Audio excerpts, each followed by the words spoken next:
অসমবাসী ৰাইজৰ হৈ প্ৰধানমন্ত্ৰী নৰেন্দ্ৰ মোদী ডাঙৰীয়া, কেন্দ্ৰীয় মন্ত্ৰী অশ্বিনী বৈষ্ণৱ ডাঙৰীয়াক ধন্যবাদ জনাইছো আৰু টাটা গ্ৰুপৰ chairman managing director Shri N Chandrasekaran ডাঙৰীয়াক কৃতজ্ঞতা জনাইছো যে আজি বহু প্ৰতীক্ষিত ছেমি কণ্ডাক্টৰ প্ৰজেক্টৰ ভূমিপূজন হ'ল আৰু আমি আশা কৰিছো যে অহা 18 মাহৰ ভিতৰত ইয়াক আমি প্ৰডাকশ্যনলৈ লৈ আহিব পাৰিম।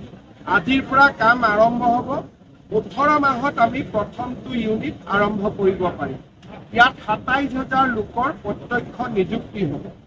ইয়াৰ উপৰিও এই ইণ্ডাষ্ট্ৰিটো হোৱাৰ লগে লগে ইয়াৰ যিবিলাক ছাপৰ্টিং ছিষ্টেম, অৰ্থাৎ এটা ডাঙৰ উদ্যোগ হ'লে তাৰ ওচৰত এটা ইক'ছিষ্টেম তৈয়াৰী হ'ব লাগে।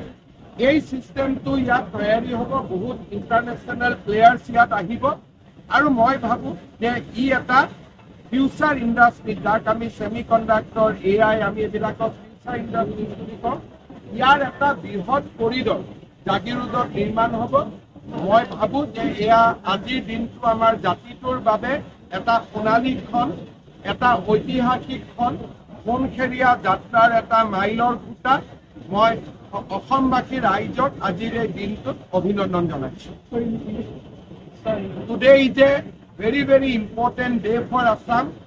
Tata Groups is going to set up the semiconductor industry in Jagirod. As per the group assessment, this industry will be completed within 18 months.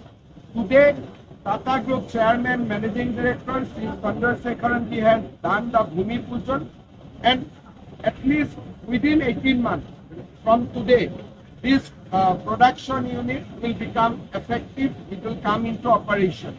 On behalf of the people